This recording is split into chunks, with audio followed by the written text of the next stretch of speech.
Friends of mine raised their children very consciously not to ever see movies or hear stories where anything bad happened, so that they never ever were exposed to darkness. I was never sure if it was a good idea or not, since certainly there's darkness in the world.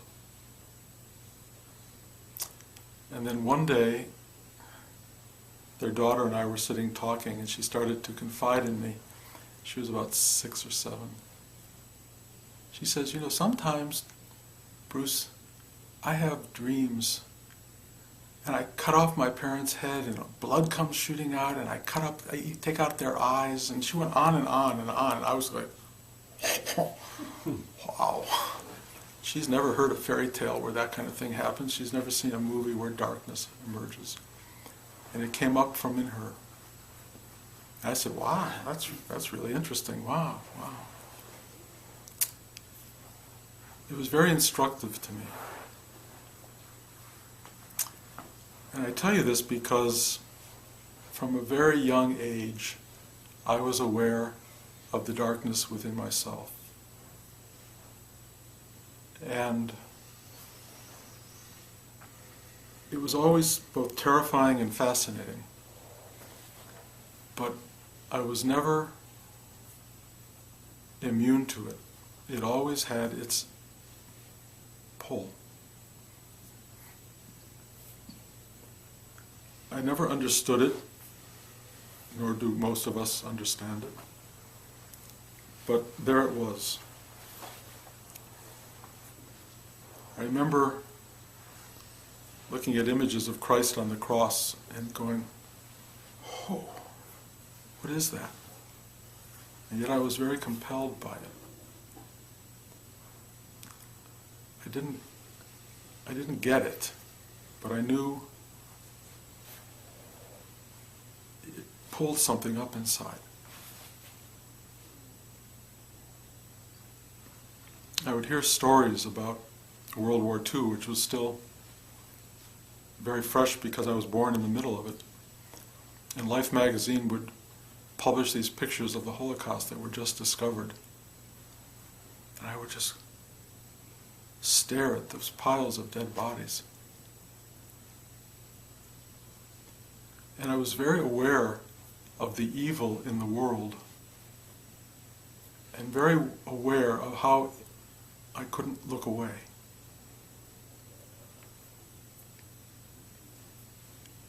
When I was very young, 5 years old or less, my father and mother and I were driving, and there was a car accident not far ahead of us, and we got out, and there was a girl my age lying on the ground, covered in a wool blanket with blood moving through the blanket. And I was so horrified and so connected to that I thought about it for the rest of my life. It was my first real intimation of mortality. And from that day on, I could not wear a wool suit because she had a wool blanket over her that would get wet.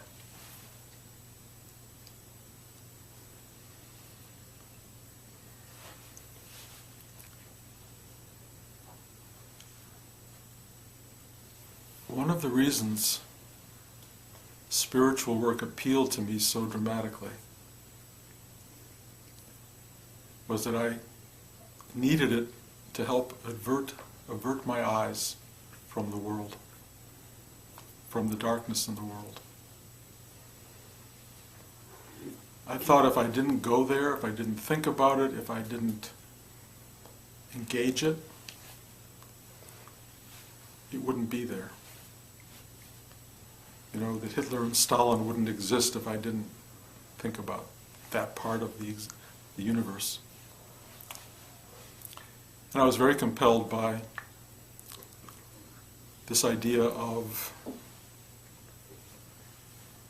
embracing light,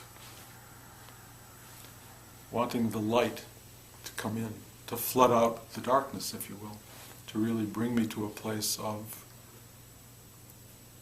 so much illumination that darkness didn't exist.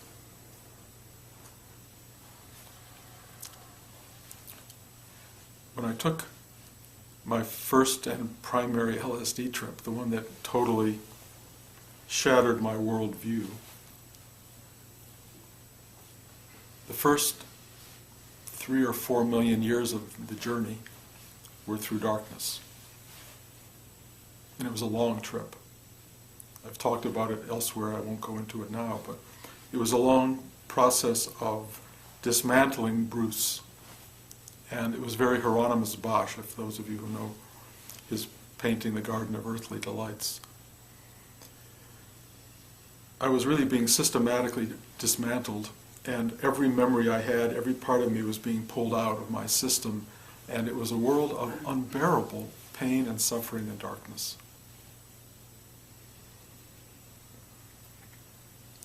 In the end of that very long process, there was no Bruce left. There was just a vast, what I will call emptiness, nothingness, if you will, that had no character to it at all, but it's often been described as peace. There was no longer any sense of otherness. There was nothing but what was. It had no form, no dimension, no character. It just was. And I was that, whatever that was, I was that.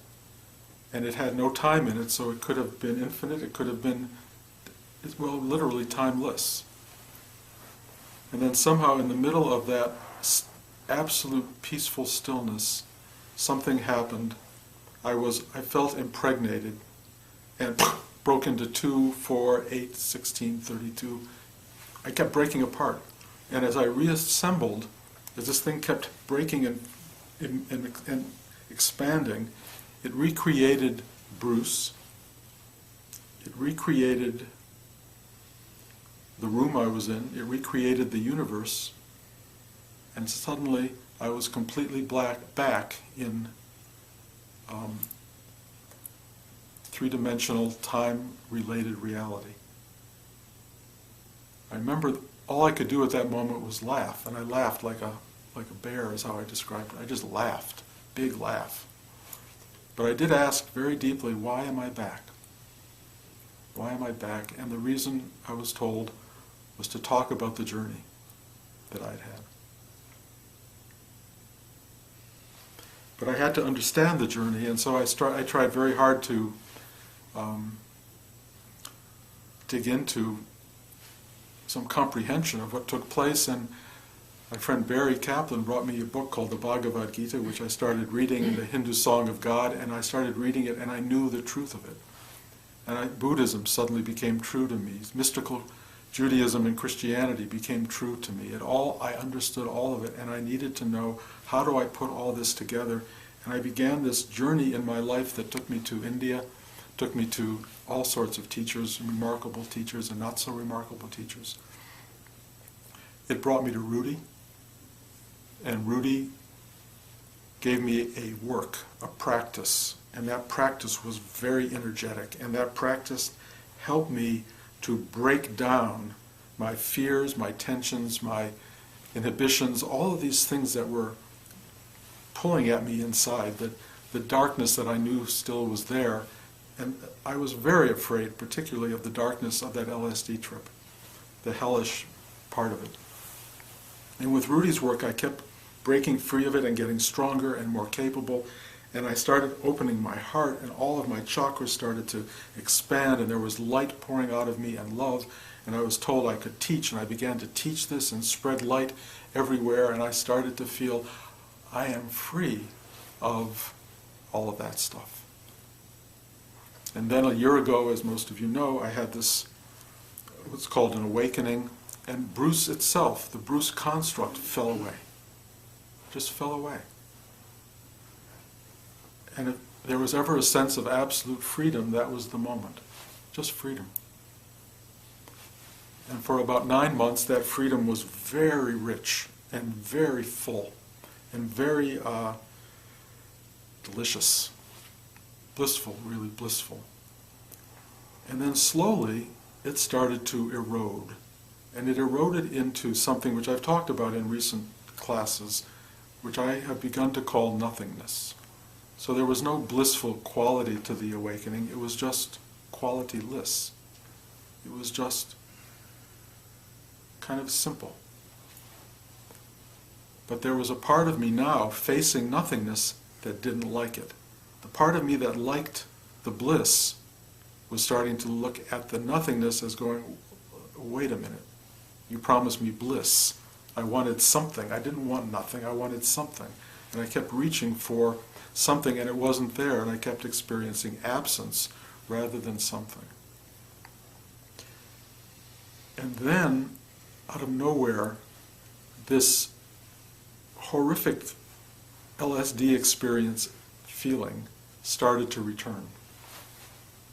And it was no longer a Bruce experience, it was what I call an elemental experience.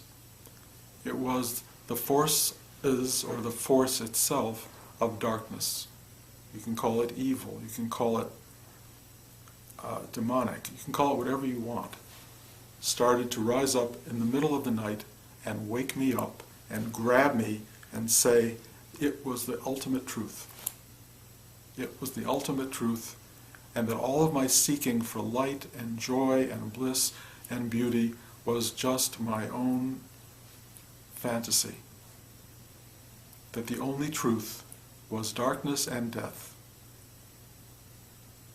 And I could not argue it away. I could not argue my way out of that truth, as much as I tried. And it was and remains bigger than anything you can imagine, more powerful, more insistent, more real.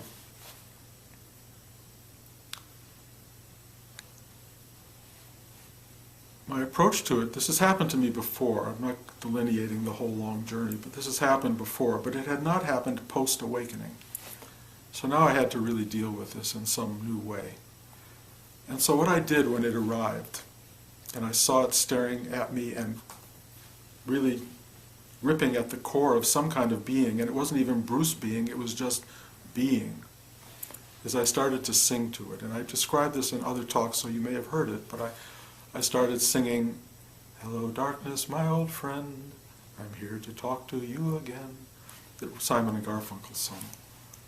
And it just helped me a lot, because what it did was two things. It stood up to the darkness, not in a confrontational way, but in a respectful way. One, I acknowledged it, and two, I respected it. And it has not from that moment gone away. It is now living with me in the daylight as much as at night. I'm in the middle of a journey, so I can't talk about this in any kind of conclusive way. But last weekend I had to go talk to a conference of awakened people, which I've done now 3 years in a row, and it was at one of those conferences where a year ago that the awakening occurred. And it occurred while I was listening to a guy, really a wonderful guy named Paul Hederman, who has a website called Zen Bitch Slap, and those of you who've heard my stories know about him and know about that. And in the middle of my darkness about 3 or 4 weeks ago, and this was really hitting me in a big way, I get a call from Paul out of the blue. He doesn't usually pick up the phone and call people, to say he'd be traveling through this area and would love to see me. And it was like a bolt of light shooting into the darkness. And unfortunately, I was landing in JFK as he was passing by this house. But he was on his way to Philadelphia, and I ended up going to Philadelphia to hear him talk, and met with him, and it was wonderful. And I started seeing light flooding into the darkness, and then I had to go to this conference the week later where he had canceled, and he was going to be there to speak a second time. But now I was the man who was coming to talk about his awakening to a group of people who only wanted to hear the joys and the perfection of what it means to be an awakened being. And all I could talk about was how I'd lost it. How I'd had an awakening and now I wasn't awake. I was flooded with a dark force. Excuse me. And so I didn't know quite what to do. And I offered not to talk, but I was told to talk. So I sat down and Yelena was there sitting right in front of me, which was wonderful. And I told everybody what I just told you. And it didn't go down well for a lot of people. Because I must say most people who seek the spiritual path do so because they don't want the darkness to be there. So to have somebody sit in the middle of that room and talk about hell forces and huge dark contents of being didn't appeal to everybody. But it turned out in the end to have great impact. A number of things have occurred. One of them is the night that I had this huge episode. I felt its vibration in a very big way. I didn't know how big it was, but 2 days later I gave class in Los Angeles and somebody came to that class who's a very important person in my life. And he said, I need to talk to you.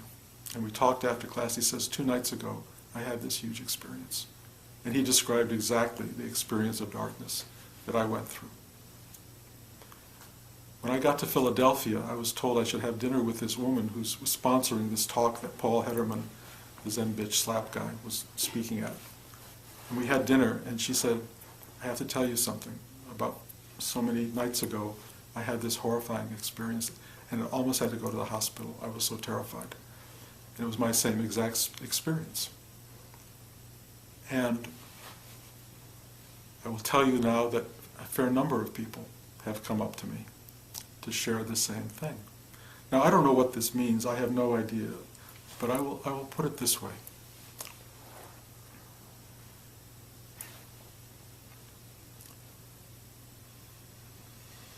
The universe is yin and yang. It's made of light and darkness. And if you think you can become a whole person by entering the light, you may be mistaken. I am beginning to sense how powerfully one has to acknowledge and embrace the darkness. And it is not polite, it is not pretty, it is not fun. It's pretty much as awful as one would imagine. On the other hand, if you can respect it and acknowledge it and stand up, you can learn to, if you will, own it and embrace it.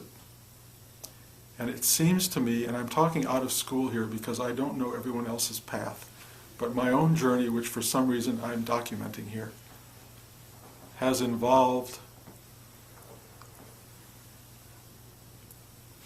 allowing the darkness in. Not allowing it. Allowing it makes me sound like I'm in charge. It's entering. And it's entering in the way that Shiva enters life. The darkness, in the Hindu sense, the Shiva energy, and Rudrananda, which is the wild side of it, and the name Rudrananda is a representation of the wild side of Shiva, is that it's a destroyer. And in the most polite sense, it destroys ignorance. That's the part I like. It destroys ignorance, ego, all of that stuff. And the uglier side of it, it creates horror, torture, war, holocausts, suicides, etc. It's not a passive force. It's not gentle, it's not nice, it doesn't love us. Well, I won't say that. It's doing its work. It's doing its work. And it's working on me now very strongly. And I say that not in a negative way, but it is pushing me out of any comfort zone that I have ever inhabited. And none of it's fun, but it's very real. It simply won't let me crawl back behind what I call spiritual mask. We all have spiritual masks. More people have them than not. The spiritual mask is, I am a sweet and perfect being. I am full of light. I am goodness itself. I am free and transcendent of everything. I mean, which may be true. May be true. But my experience is that unless that totality is there, unless the darkness is one with the light, and unless one totally accepts all,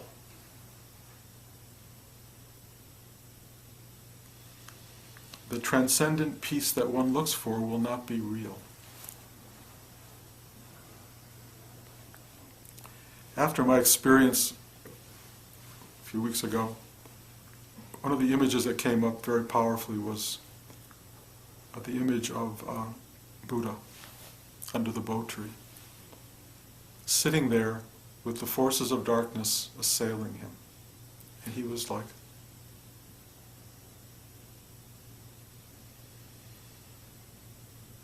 simply there. Those forces of darkness that were assailing Buddha, I believe, were not gentle, were not conceptual, were not Walt Disney or James Cameron special effects.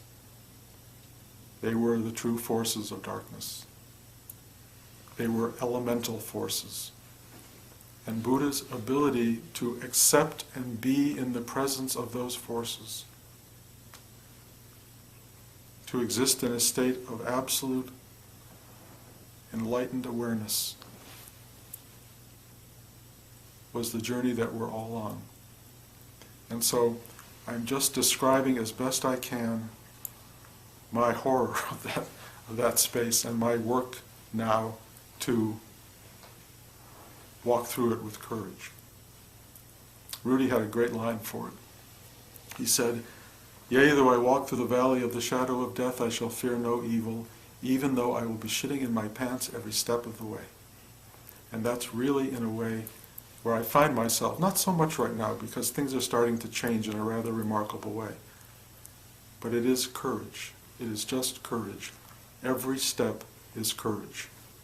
And if we're really on this journey of spiritual awakening, truly, truly, courage is necessary. Be yourself. And I had a thought to sit in this class today and have it be a confessional and to tell you all of my dark shit. I was talking to Blanche about it, and she says, "Well, do you want to hear everybody else's dark shit?" And I said, honestly, I do not want to hear it. I can leave it as at the conceptual, imagined level. And I think you probably would rather that with me as well. So I'm not going to sit here and do that, even though it would be good for my psyche to do it. If anybody in this room wants to know all my dark shit, we can sit privately and I will let it all out, and you can then either decide to stay with me as a teacher or not, and if you leave, I totally get it. But I will tell you, I'm as full of it as you are, and we are all part of that journey. We're all full of stuff. And every one of us has dreams of cutting our parents' head off and gouging their eyes out, even if you don't admit it to yourself or to anybody else. We are all light and dark. That's what we are. There's no way around it, as far as I can tell. I will tell you that privately again, it was told to me by one of these people who described that they had the same experience that I had on the night that I had it, that they're very good friends with one of these world leader teachers who has had the exact same experience. The exact same experience. And that people who had the awakening, who were speaking at this conference the other night, came up to me privately afterward and said, "I know what you're talking about. I have been there." So I know I'm not alone on this trip, and I know what I'm describing to you and anyone who's listening to this talk, that this is more universal than one might like to think about. But I am telling you that if you want to live a spiritual life, you're not going to get out of this without confronting your own dark stuff. And trust me, your dark stuff has a capacity to terrorize you like nothing else, whatever it may be. Your fear of heights, your fear of burning up in fire, drowning, I don't care what it is. When that thing presents itself to you elementally, even if not egotistically or egoistically, you will have a really strong reaction. If this house were on fire right now, we would all be running for the door, and if the door was locked, we would all discover what I'm talking about. Another way to discover what I'm talking about, hold your breath for 4 minutes. Somewhere in the 1 minute mark, you're going to get a clue to what this feels like. It's biological. It's there. It's there for a reason. And you got to pass through it at some point. And the spiritual journey, even if it liberates you from everything, it will still be there. And I refer a lot to Christ on the cross, who had to be as awakened a guy on the planet as has been around. And he was abandoned by his own connection. Why have you forsaken me?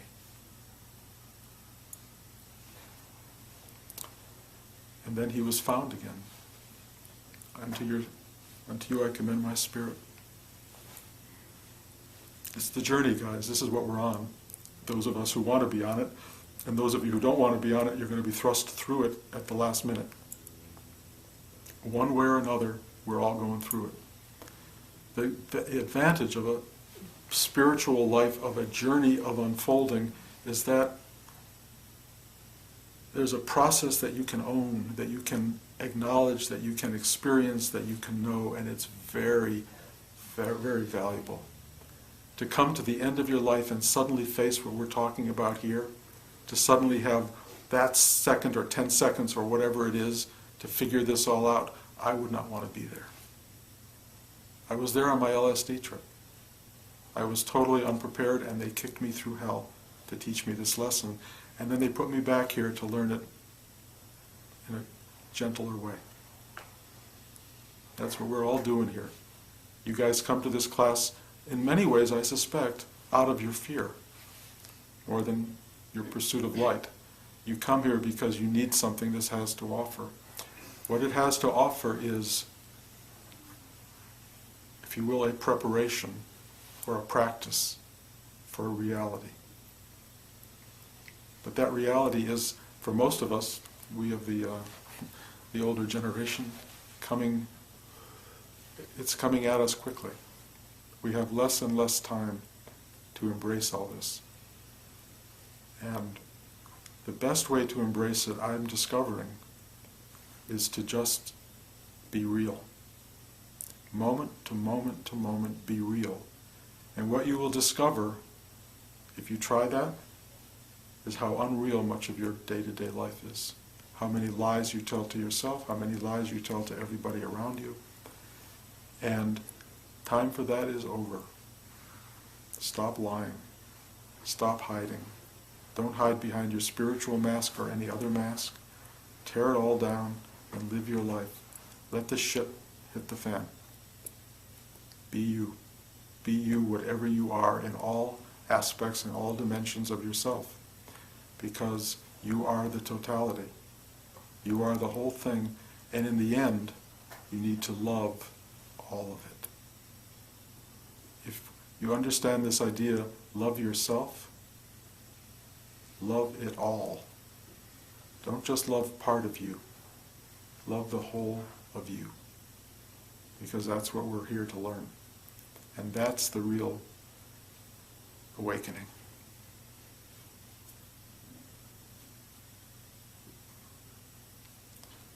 George.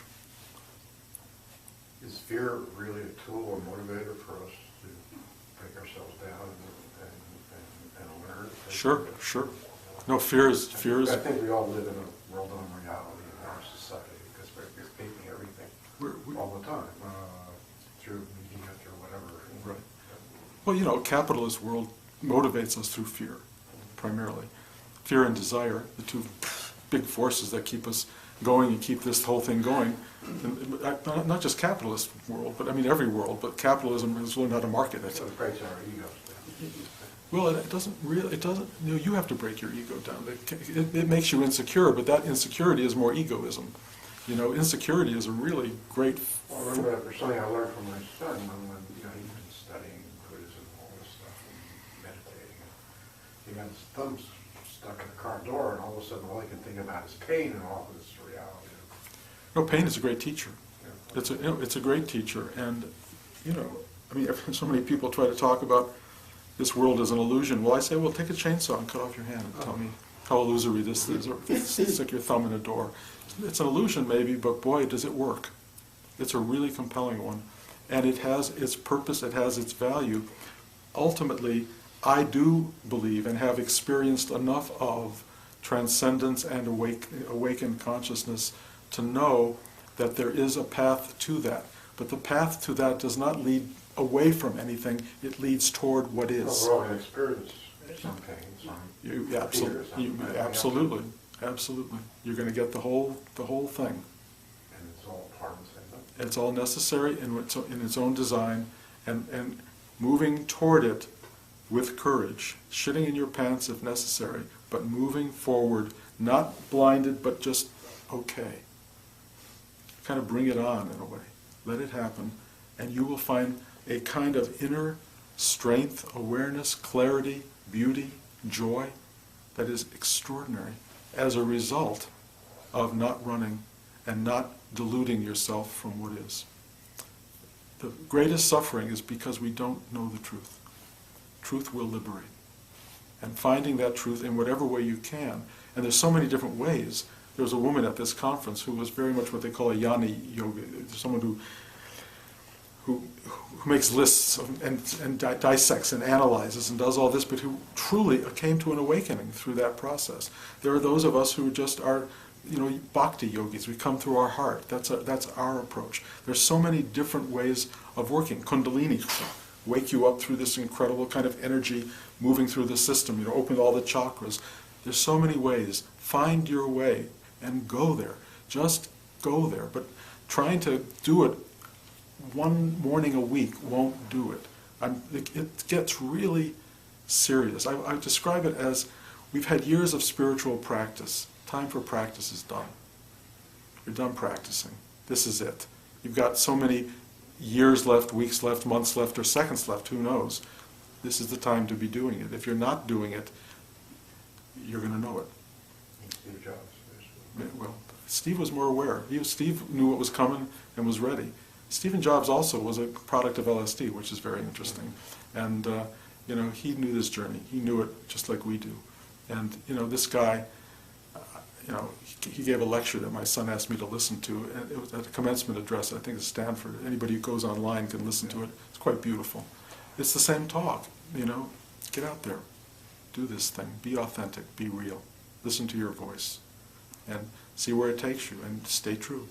Stay away from the dogma. If you can, yeah. From this place, can you speak more about courage? What that means to you now? Courage is a moment-to-moment thing now. It's really unbelievable. It's just moment to moment. There are moments, I don't know what the next moment will bring.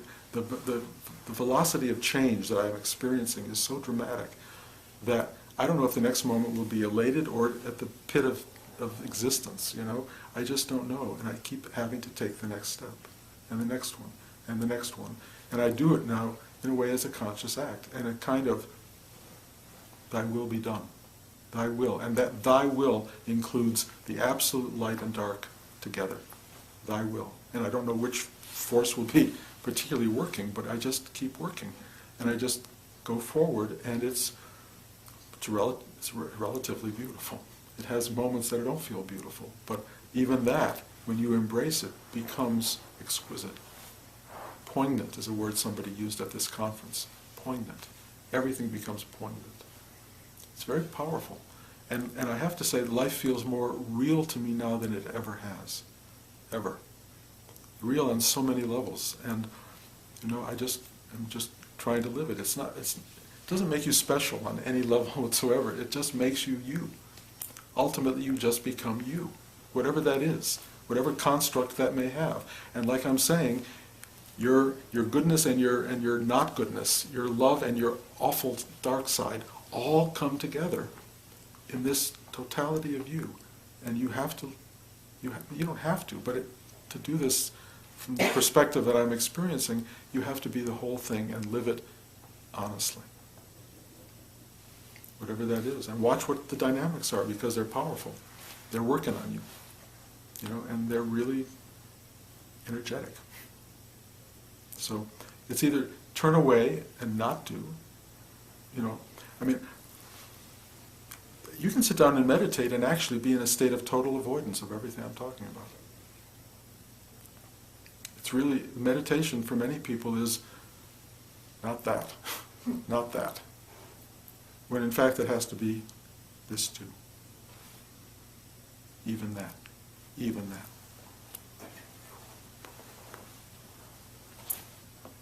So you spoke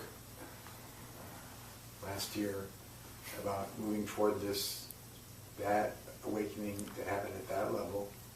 So how would you reframe that now? I'm describing it now as the awakening of a year ago as a satori, which is it's an awakening, but it's Adyashanti would call it a non-abiding awakening. Although what's happening right now, although I would call it the non-abiding awakening, it feels strangely more awake than the awakening. That's all I can say. It's really, it's like, it's something else. It's just real. It's all day long, all night long, real. Where it leads to, I have no idea, and nor do I think it matters. I take another step. There's no reason for the ground to be there when you take another step. I'm doing it as an act of faith. So are we all, but we don't know that. You really believe when you sit down there's really going to be a chair there. It's not a given, but that's usually how it works. When you're not sure that's going to be there, you'll sit down as an act of faith. And it will be a very conscious awareness. And you'll feel very grateful when it supports you. So it's the same thing, but it's different.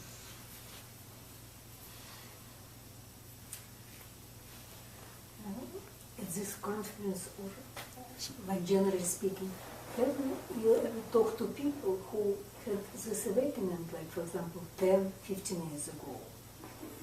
Like you experience what you just described as like after 1 year.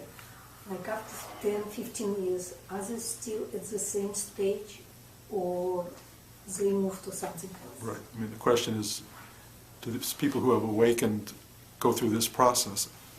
It seems everyone is different. Everyone seems to be different, and not going through this like pass through this pass through this pass no, through this process to some different stage. No, I've met people now who have had awakenings that were instantaneous and absolute. So they tell me, and I believe them. Or there are people like Eckhart Tolle who had an awakening and spent 2 years trying to process what that was. He just sat on a park bench, he said, trying to understand it. I had the LSD trip and then spent 40 years trying to understand or process that. And now it's coming to this moment. It's really important to understand that what I'm describing is very much my journey. But if it relates to you, then use it. If it doesn't relate to you, then don't use it. It's not the truth, it's my truth, or a truth. But I'm trying to express it as honestly as I can for those who need to hear this particular configuration. There will be people who have awakenings that will be absolute and finished.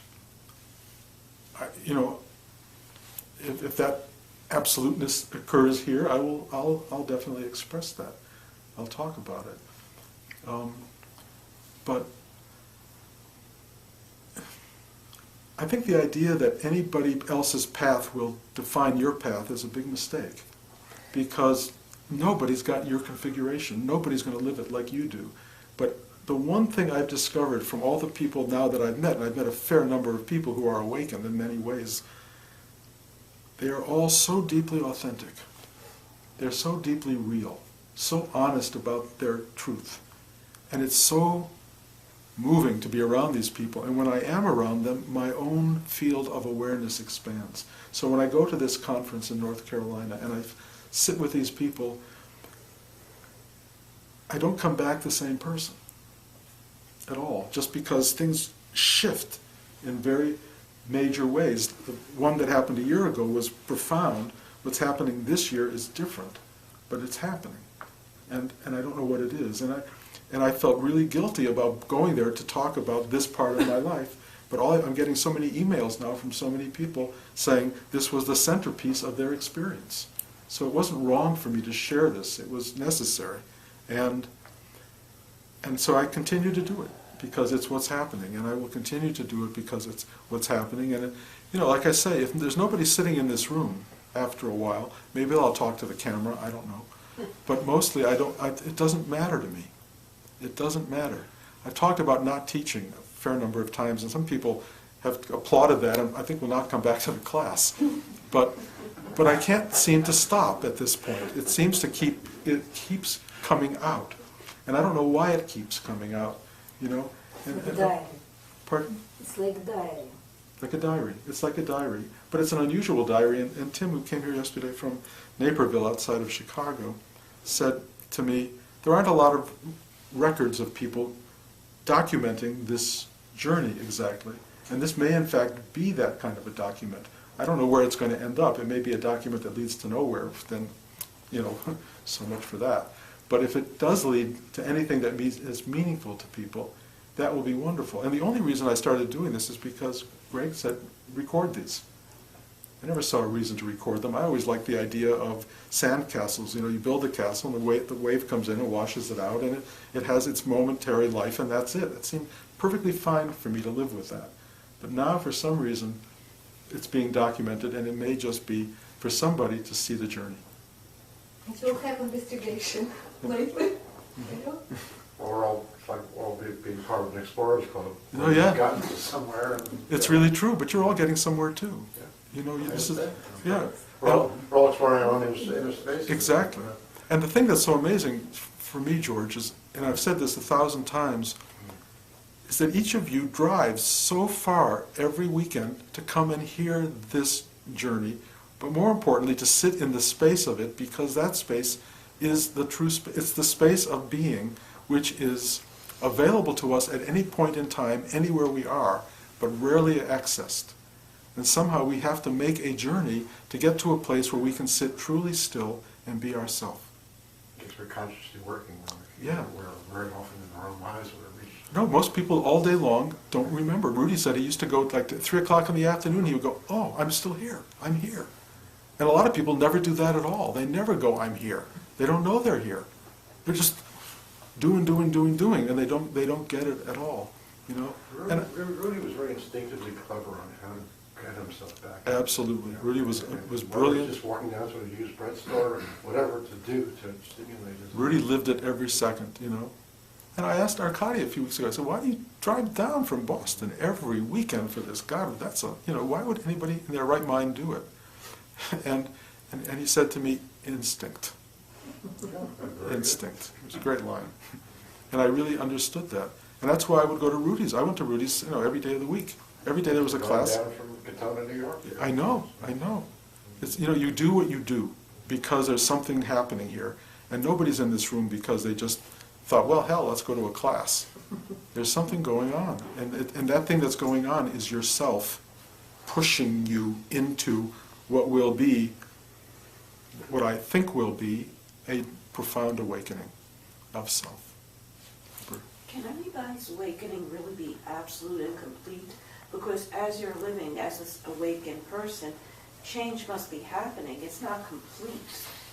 It's a good question. It's a really good question. Rudy would have said no. He said you can't be fully awakened or enlightened until you die. There's still this, what I call the elemental self there. But I'm not the person to answer this question. The people I do talk to who have had this complete awakening will talk about the residual elements that are still at play. There's still a life and a body and all these things going on, but they are no longer operating as ego-driven entities. And it's really fascinating. My own experience now, which is really very new, is past has almost completely faded away. And not that I can't access it, but I don't live in the past What at about all. the future? And future is of no interest. I mean, the fact that I have to plan an event for a week away, or that I have this musical opening next year, it's crazy making. I don't want to deal with it. The next second is so totally like infinite light years away that the idea of anything else is like, oh my God. And so I have started forgetting meetings. I've become like an Alzheimer-ridden person. Past is no longer interesting. Future has no excitement for me. Maybe Alzheimer's is the one. Well, it may be, and maybe that's what's going on. And this will be a report, ultimately, a book on Alzheimer's. You know how Bruce lost his mind. But what it feels like, honestly, is that the moment is so rich in what it delivers that to be preoccupied with anything else seems to be absurd. So the moment drives you, so there is change. No, the moment is, the only thing that drives me in the moment is accepting it, is being it. That's all it is. It's not to turn it into something else. In fact, my whole goal now is not to turn it into something else. It just It's is. truly to be it as it is. Be what is. And boy, does that take work. Be what is. If that thumb has just been hit by a hammer, be it. Of course, it's hard not to. It's an unlearning. It's a what? An unlearning. An unlearning. That's a really good word. It's an unlearning. You unlearn it all, and you just are. And when you just are, you are. And I'm telling you, what you are is truth itself. And we are all that, even when we don't know it. We're all that, even when we're lying to ourselves.